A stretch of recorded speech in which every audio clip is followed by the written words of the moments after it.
3500 बिकी, 3600 भी बिकी भी नहीं जाती पिछली बार। तो यही देख लीजिए, एक तो अब ये पड़ी है कितने दिन से 1509 है, ये पिछली बार बिकी 3400 और 3500, इसलिए नहीं उठाई कहीं अगले का नुकसान ना हो जाए। 4000 तक भी गई, आज 4000 वाली 2700 और 2800 में बिक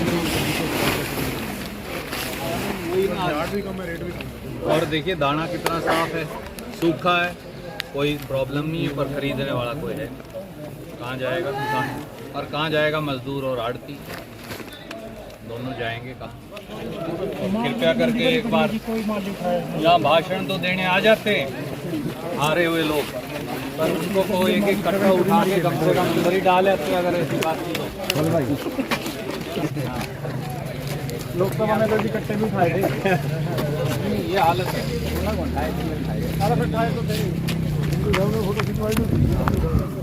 फोटो नहीं, अब वो भी बोल रहे। अब बताओ ना मंडी में क्यों नहीं आते? ना सांसद हैं यहाँ, ना विधायक है। वो आए एक दिन भाषण देके चले गए, सांसद होते नहीं, मुख्यमंत्री जी। हम तो यहाँ खड़े सीजन से पहला कहना थे जी कट्टे उठा के वीडियो बनवावे तो ये भी उठवा दो, इन्हें पर उठवा दो लेबर वाला। उठाने को तो लेबर वाले हमारे भाई हैं, उठाने को तैयार है, पर कोई लगवाने को भी तो तैयार हो। और पब्लिसिटी स्टंट करे थे जी उस टाइम, उठवा दो लेबर वाला तैयार है जी। उस टाइम तो आप भी लाते थे टाटा मटाटा जी। आपने गालियां खिला दीजिए, चलिए आपने खिला बोलनी चाहिए जी। हरियाणा सरकार अपने किसान की धान की फसल 3100 रुपए के हिसाब से खरीदेगी। 3100 रुपए के हिसाब से। और भाइयों को मैं बात कर रहा हूं, आज अक्टूबर के बाद हरियाणा सरकार अपने किसान की धान की फसल 3100 रुपए के हिसाब से खरीदेगी। 3100 रुपए के हिसाब से।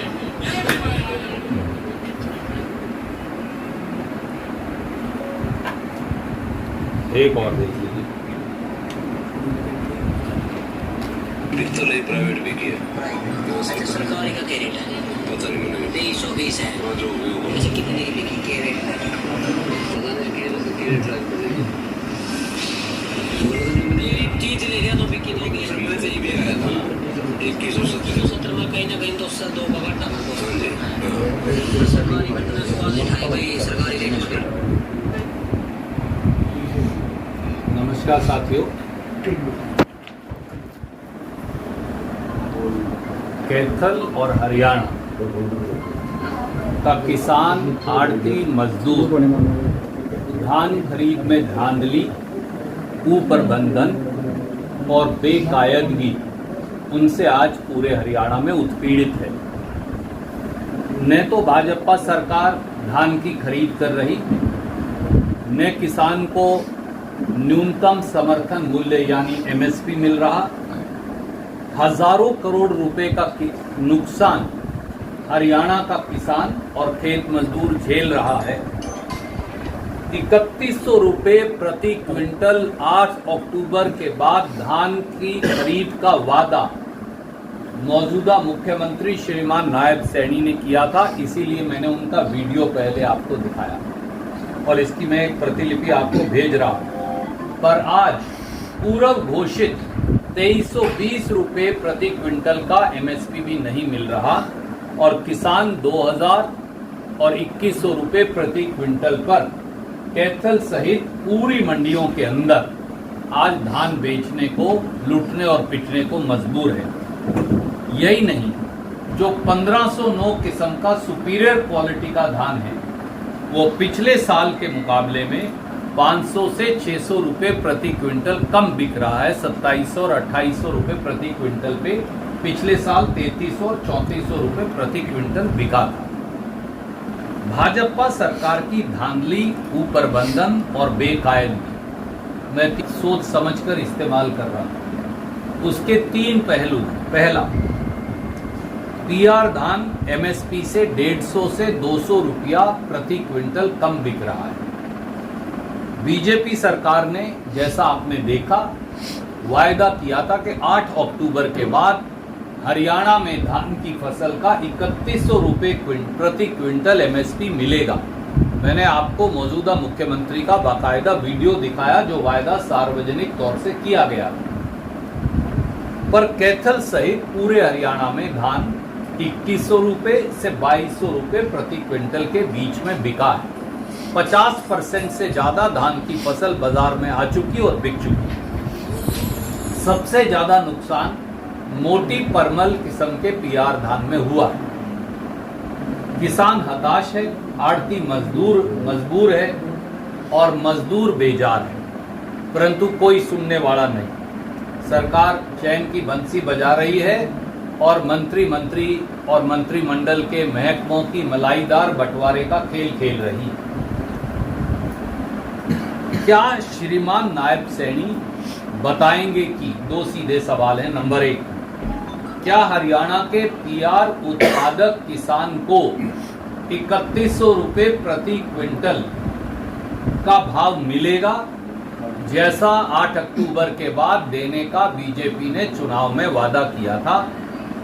और जो किसान 2100 और 2200 रुपये पे अपना धान बेच चुका, क्या उसको उसके फार्म 17 के आधार पर 3100 और 2100 के बीच का डिफरेंस जो है वो सरकार उसके खाते में जमा करवाएगी? दूसरी बात, 10 दिन या उससे भी अधिक से अधिकतर मंडियों में कैथल सहित उठान नहीं हो रहा, किसान का भुगतान नहीं हो रहा, आड़ती को आड़त नहीं मिल रही। आप बाहर जाकर देख लीजिए, आज कैथल की अनाज मंडी और चारों तरफ की सड़कों पर पांव धरने की जगह नहीं। यही नहीं, मैं आपको एक बहुत 3 चौंकाने वाली फोटो दिखाना चाहूंगा और वो ये दर्शाती है कि राष्ट्रीय राजमार्ग NH 65 अब धान डालने की जगह बन चुका है। ये देखिए, ये अभी 1 घंटा पहले की पेहवा और कैथल के बीच में राष्ट्रीय राजमार्ग NH 65 की फोटो है। मैं आपको भेज भी रहा हूं, आपको यहाँ बाकायदा बोर्ड भी दिख रहे हैं NH 65 के। ये परिस्थिति है, पूरे NH 65 के ऊपर धान पड़ा है। अब नेशनल हाईवे पर भी धान डालने की नौबत आ गई और 10 दिन से मंडी में उठान नहीं हुआ। जब तक उठान नहीं होगा गेट पास नहीं मिलेगा, गेट पास नहीं मिलेगा पेमेंट नहीं आएगी, पेमेंट नहीं आएगी किसान को भुगतान नहीं होगा और ना ही आड़ती को आड़त मिलेगी। ये हाल कैथल मंडी का भी है, ये हाल राजौन मंडी का भी है, ये हाल धान मंडी का भी है, ये हाल पुंडरी मंडी का भी है, ये हाल गुलाचीका मंडी का भी है और ये हाल पूरे हरियाणा की मंडियों का आज है। वो यमुनानगर हो, वो अम्बाड़ा हो, वो करनाल हो, वो कुरुक्षेत्र हो, वो दूसरे इलाके हो, यहाँ तक कि लाडवा मंडी जिन्होंने मुख्यमंत्री नायब सैनी जी को चुना वहाँ भी यही हालत है। थानेसर मंडी जिन्होंने कुरुक्षेत्र जिले में नायब सैनी जी को चुना उनकी भी यही हालत है। किसान त्राहिमाम है, आड़ती मजबूर है, मजदूर बेजार है और सरकार मौज कर रही है। तीसरा पहलू और वो है आड़ती पर जो पड़ रही कटौती की मार पिछले सीजन की और आड़ती को जो आड़त नहीं मिली। पिछला जो सीजन था गेहूं का, उसकी हरियाणा भर में मंडी के आड़तियों पर 150 करोड़ रुपए से अधिक की कटौती की मार पड़ी। अकेले कैथल में 14 करोड़ रुपए की कटौती दामनी से काट ली गई। उसके बाद ये वादा किया गया था कि इस बार चुनाव जीतने के बाद बीजेपी ठीक कर देगी। आज भी 2.5% आड़त को रिस्टोर करने का कोई नामो निशान नहीं है। वही 45 और 46 रुपए पर आड़ती लूट और पिट रहा है। तो एक तरफ फसल का उठान नहीं, दूसरी तरफ फसल डालने की जगह नहीं और कैथल में तो एक और जागती हो रही है। अगर आप बाहर, अब यहाँ सर पे तो डाल नहीं सकते धान को, आप देख सकते हैं, अगर किसी के पास किसान आ गया आड़ती के पास और उसने सड़क पे डाल ली तो 3 लाइसेंस कैंसिल कर दिए गए और 15 से अधिक आड़तियों को नोटिस दे दिए गए। सरकार के पास जब जगह ही नहीं धान डालने की, जब नेशनल हाईवे 65 पर भी धान पड़ा है, तो आड़ती का कसूर क्या है उसमें? क्योंकि सरकारी एजेंसियां ना खरीद कर रही ना उठान कर रही। कसूर सरकार का, सजा आड़ती को। ये एक नया धंधा चला रखा है बीजेपी की सरकार ने। कसूर सरकार का और सजा आड़ती को नहीं है। क्यों?